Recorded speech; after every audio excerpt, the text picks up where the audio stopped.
a place that has created legendary anime for over 50 years, a home to some of anime's most famous creators, Madhouse. What makes this place and the people who have been there so special? アニメーションの監督をやってる、川尻です。今はほとんど監督はもう、ここ10年以上やってないんですけど、いまだに、アニメーションに、関わらせてもらっていて、オファーがある限りはこれからも、コンテなり、何らかの形で、アニメに、関わりたいなっていうふうには、思ってます。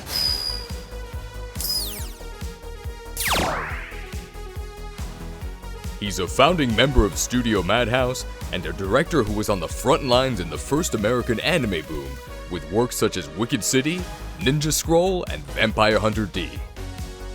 Yoshiaki Kawajiri. While he started working on anime in the late 60s, he's still active today, storyboarding episodes on beloved shows such as Frieren, Overlord, Sonny Boy, and Jujutsu Kaisen. Let's dive into the mind of this legendary anime director. もともとは、とにかく絵が子供の頃から好きだったので、絵で、生活ができたらいいなということで、漫画家になりたいなっていうふうには思ってたんですけど、もう少し絵の勉強をしてからというふうに思っていたので、虫プロダクションっていうアニメーションをやってる会社があるっていうんで、そこに一度入社して、それで絵の勉強をして、それから漫画家になろうかなっていうような、思惑で、虫プロダクションに入りました。もう本当にやっぱり神様ですし、やっぱりもう今の日本のコミック文化、アニメ文化、その元となってるのはもう手塚治虫だから、それはやっぱり未だに超えられる人はいないし、一昔前は本当に大人が、サラリーマンが通勤電車の中で漫画見てるって笑われたみたいなとこっていうのがあったんですよ。だけど今はもう漫画見るっていうのは一つの映画見るのとそんなに変わんない、そういう娯楽に完全に成立してるから、やっぱりその元っていうのはもう本当に手塚先生がああいう形で幅広い作品を手がけてなければ、成立しなかったし、僕が監督になって少し大人向けの作品を作りたいなって思ってたのは、やっぱり手塚先生が子供ものだけじゃない、やっぱり大人の鑑賞にも耐えられる、そういう映画を作りたいっていうのが当初からあったから、その多少それを継ぎたいなっていうのはあったし、大人もののジャンルっていうのに、踏み出したっていうのは、そういうやっぱ手塚先生のそういうマインドが結構あったと思います。それで、やっぱアニメーションをこうやっていくうちに、動きがあって、で時間があってっていう、そのフィルム作りの面白さっていうのにやっぱりすごく、これは漫画コミックよか、面白いなっていうふうに、思い始めて、で今に至るというそういう感じです。僕はね、最初の頃はもう動かすのが好きだったの。とにかくアニメーションって動くもんだろうっていうのがあったし、それからやっぱり東映のその当時のわんぱく王子のオロチ退治だとか、それからホルスの大冒険だとかっていうのがもうアニメーション的にすっごい面白いなっていうふうに思ってたんで、そういうもう動かしまくる作品を原画をやりたいなっていうふうに思っていました。出崎の演出なんていうのはかなり止めとかっていうのが多用されてて、それはそれで非常に新しいアニメーションの見せ方、全く海外の作品なんかにはないかっこいい新しいリミテッドな見せ方っていうのがあったんですけど、絵コンテで止めって書かれてもね僕喧嘩やった時動かしちゃったんですでそれはもうとんでもないあれなんだけど、でも結構出崎さんとかも心広い人だから結構見逃してくれてまあそれもいいよっつって好きにやらせてくれたっていう思い出があります。だから動かすことがとにかく、好きでしょうがなかったっていうところですね。虫プロがもう危ないんで、これからもう自分たちでスタジオを作って、自分たちが作りたい作品を作っていこうと、そういう土台を作ろうということで、国松様のお通りダイヤっていう、専用のスタジオが石神井にありまして、そのスタジオにいたメンバーがほとんどそのままマッドハウスに移行してるっていう感じですね。はい、僕はとにかく尊敬する出崎さんとか杉野さんが、会社を作るっていうことで誘っていただけて、もう喜んでいきますっていうことで、マッドハウスに参加しました。やっぱり出崎さんはやっぱすごい新進気鋭の、演出家っていう感じで、もう明日のジョーのパイロットフィルムなんか見てもぶっ飛んだ、思い出があります。で丸さんは何をやってる人かずっと分かりませんでした設定っていうふうにクレジットは出てんだけど、それって何やってんのかなっていうのはずっと分かりませんでした。はい、マッドハウスも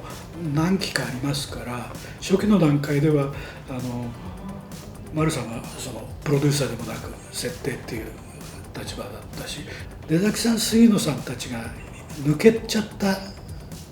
タイミングで一度マッドハウスは、半分消滅みたいな、半分解散みたいな形になったんですよ。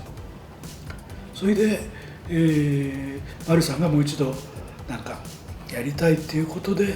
ちょこちょこ僕を筆頭に何人か集めてやりだした。その時から丸さんが社長っていう立場になった。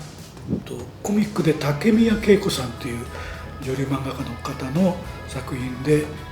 「夏への扉」っていうのがあるんですけど、それが、一度解散したバンドの最初の仕事だったんですよ。こういう作品やんから川尻手貸してくんないかっていうんで、参加したっていうところですね。はい、みんな上手い人ばっかりだったから、虫プロの時はずっと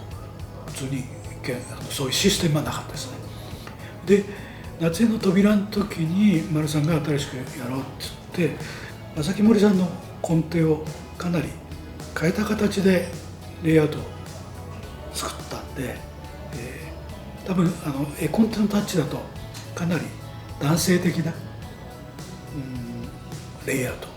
そういう感じがあったんで、丸さんがちょっと何とかしてくれと、もうちょい竹宮恵子さんっぽいからもっと出してほしいみたいなオファーがあったんで、じゃあ丸々一本レイアウト書かないときっと作品として、バランスが悪くなってしまうから、全部やりましょうということで、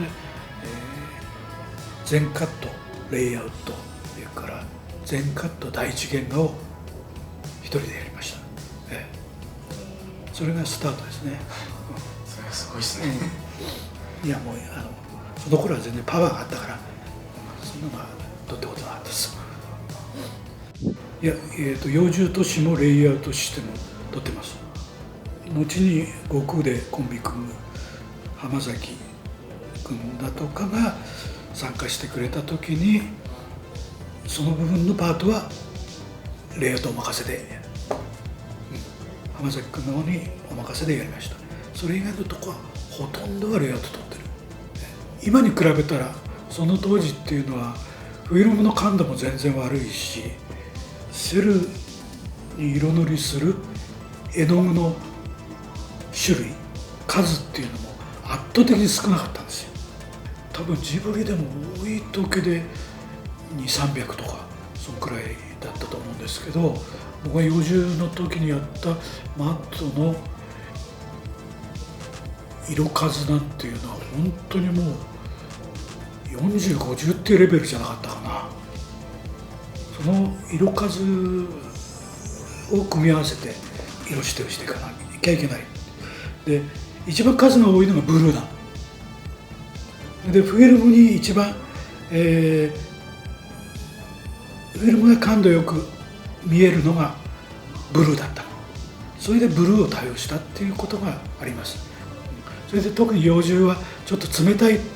都会の空気、それを出したかったっていうことがあるんで、余計、闇の中のブルーとかっていうのはたくさん使いましたね。透過光処理っていう光のことですよね、言ってるのは。それはやっぱり実写っぽい効果を出すには非常に優れたエフェクトなんで、金属だったり、ガラスだったりとかの映り込みとして、ものすごいたくさん、使用したっていうのはありますね。いや、それはもう原作がそういう作品だったから、そういうちょっとエロティックなそういう魔界の、住人たちの描写っていうのが、結構作品としてはそういうのが売りになってた作品だったんで、それはまあちょっとアニメにしたらどうなのかなっていうふうには思ってたんですけど、これはもうそれ作った時は36でしたかね、私が。で僕の世代が見れる作品、そういうのをアニメーションで作ろうっていうことがあったんで、アニメーションならではのエロティックシーンっていうことで、それ書きました。はい。どっちかって言ったらハリウッドの、テレビシリーズ映画に触れて育ってきてるんで、こういうのを作ってる見てる人たちにも通用するような作品を作っていきたいなっていうのが、幼獣都市を作る時にありましたね。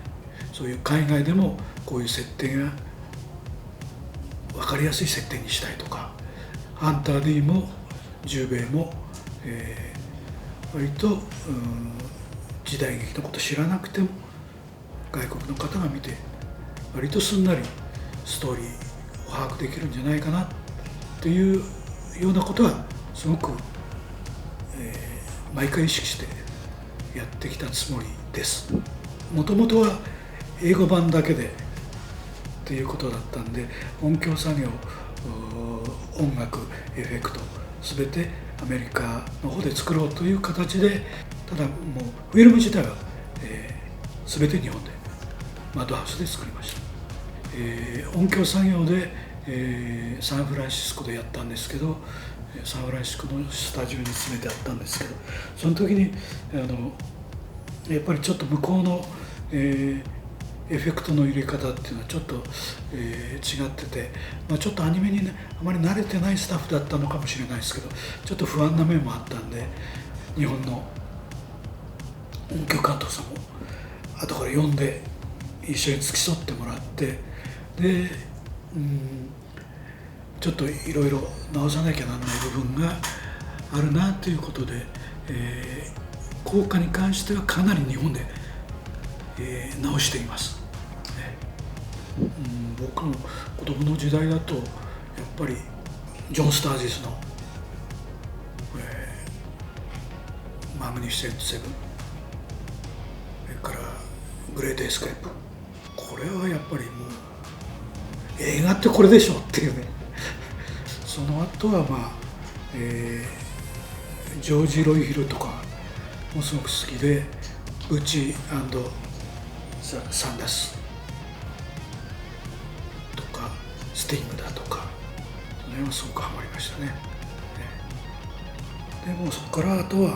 割と新しいところではブレードランナーからね、レイダースから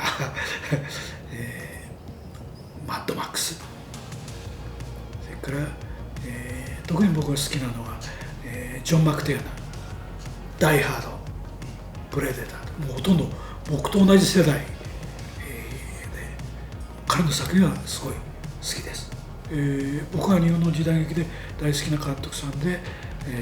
五社秀夫監督っていうのがいるんですけど、その人の、作品はすごい好きですね。とにかくけれんみたっぷり、男も女も色気のあるそういう、作品で、タイトルとしては「雲霧仁左衛門」とか「闇の狩人」とかっていう作品なんですけど、やっぱり自分としてはずっと絵描きでありたいっていうふうに、思ってるんで、なるだけその作品のキャラデザイン、イメージがある限り、伝えたいなっていうことで、なんとなく自分でざっとまず描いちゃうことがずっと、それこそ「ヴァンパイアハンター D」まで、そういう作業はしてましたね。でないとやっぱり言葉では伝えきれないし、俺が思ってるこのキャラってこういう感じなんだけどっていうふうに書いて見せた方がやっぱり理解度は深まるし、ちゃんとしたキャラクターデザイナーは俺の見て、それもいいけどもっとそれを超えてやろうっていうふうに多分思って書いてくるだろうなっていうこともあるし、で少し規模が大きくなって、金森さんとかもね人が増えたんで、私の作品だけじゃなくてもっとテレビシリーズだとか他の、作品を企画して作っていこうっていうことで、クラム作品だとか、要するに僕があまりやらないようなそういう作品が増えていったんじゃないかなっていうふうには思いますね。大川さんとよく打ち合わせしたんですけど、多分あちらもなんか幼獣都市とかね、こういうハードなものをやった監督さんっていうことは知ってるぐらいの感じで、この人に私の作品できるのかなっていうのは非常に不安だったと思うんですけど、僕としてはいろんな作品を原画でもやってきたっていう、ことがあるんで、夏への扉からいろいろね、そういうレイアウトでも、女性作品もやってきたしっていうことがあるんで、あまり抵抗なく、できたんですけど、多分大川さん、クランプさんの方からしたら多分不安だったろうなと思いますけど、結構好きにやらせていただいたっていう感じですね。でやっぱりアニメーションっていろんな原作者の作品をやったりすることっていうのは多々あるんで、それはやっぱりそういうことへの対応する能力っていうのは多分原画の時から、培ってきたものが役に立ってるのかなっていうふうには思いますね。とにかくその作品のいいところを見つける、面白いところを見つけるっていうことが多分監督する人間っていうのは非常に大事なことだから、そのいいとこをもっと面白く、もっと綺麗に見せたら原作者もこの先のファンの人も喜ぶなっていうことがまず大前提で、取り組んできたつもりですから、女性の原作男性の原作とかって関係なく、ただ僕としてもあんまり苦手なジャンルはあるんで、ギャグ漫画とかはオファーが来たこともないですから、ギャグ漫画はちょっと難しいなっていうふうには思ってますね。そうね、あんまりあそこのこと話したことないけど、俺はものすごい今持ってるな。でずっと思ってるのはやっぱり浅川君のオリジナルな原作の劇場アニメ見てみたいなっていうふうにはずっと思ってる。未だに思ってる。だけど手が遅いからね手が遅いから桜の時もね、本当はもう監督が一人でコンテ書かなきゃいけないんだけど、もう泣きが入って手伝ってくださいっていうことで参加したっていう経緯です。やっぱ独特のこう繊細なこだわりを持ってる、そこはもう誰も真似できない感覚があるね。ああそうね、フリーレンもやりましたね。フリーレン、それからあそこにある愛の遺伝子、それからその上のもやったな全部やってるよここにやってるやつ全部やってる。いややっぱりこの斉藤君も面白いよね、やっぱ独特の感性持ってて、夏目君のソニーボーイの時に初めて彼を知ったんだけど、やっぱりちょっと新しい感覚だなっていうふうには思いました。でその彼がこのフリーレンって原作どうやんだろうな、大丈夫かなっていうふうにちょっと思ってたんですよ、正直。だけど見事に、いい作品にしてくれたね、すごいです。折々のメインの監督たちのカラーとかによって、ごく最近だったらね金の国とか、女性監督だし、ちょっとマンドでは今までないカラーだったと思うし、そのね、フリーレンの斉藤君もちょっと新しいタイプの、作品、監督のタッチだったりとか、そのやっぱ作品監督のカラーによって、っていうことでしかないとは思ってます。夏への扉からのもう本当にちょっと小規模な時代から、極あたりまで割と自分の作品中心にマンドが、作ってた時代で、そこから多少いろんなシリーズとかも増えていった時代、でその後、もう僕が「ヴァンパイアハンター D」やる頃っていうのはもううちでマンドが今何作ってるのか分かんないぐらい作品が多かった。昔はもう本当に今回これを、監督する、細田さんですとかって紹介してもらえたんだけど、もう紹介すらもされないぐらい監督作品がいっぱいあった時代でしたね。多分僕がメインでやってた頃は僕の作品中心でっていうのはあったけど、やっぱりだんだんスタジオが大きくなっていろんな作品やるようになって、で丸さんもきっといろんな作品をいろんな才能のある監督と組んでやりたいなっていうのがあったんで、バンドで初監督作品やったって人は結構多いよね。コンサもそうだし、細田君も、劇場作品をやったのはマンドが最初かな、多分。いろんな監督がね、ここからスタートした人が多いんじゃないかな。あんまり弟子とかってアニメーションであんまりさ手取り足取り教えるものでもないから、その人の書いたもの見れば分かるだろうとかって言って原画盗み見すれば結構分かることっていっぱいあるし、で今はもうビデオで何でも分かっちゃうから、何度でも繰り返し見れるしスローでも見れるしっていうところでそんなに教えることってないですよ。だから身近でやってもらって割と自分のカラーに近い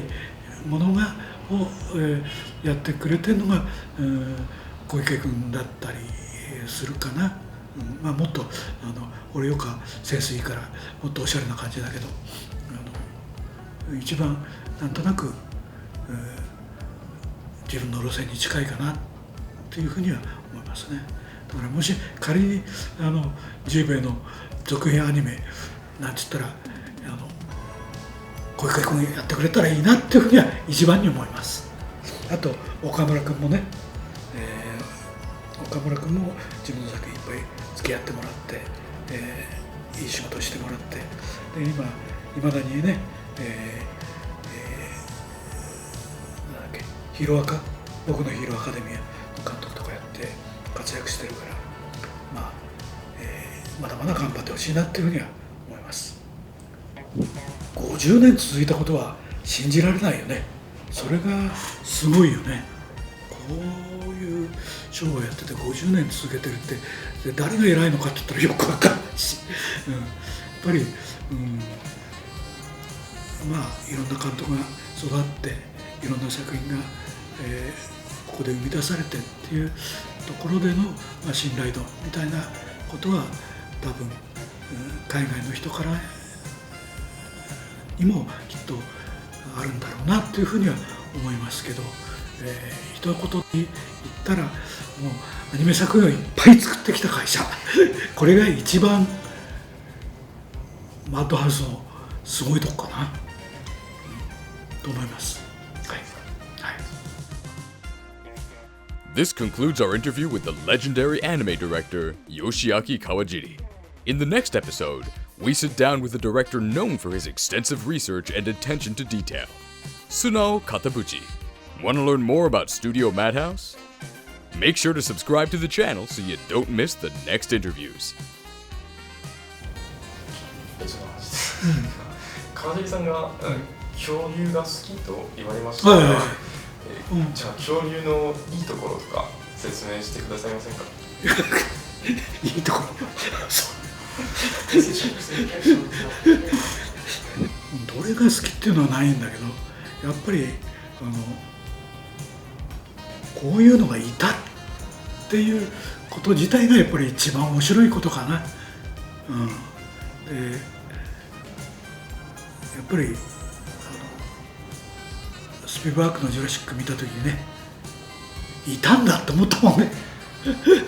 だからやっぱりこの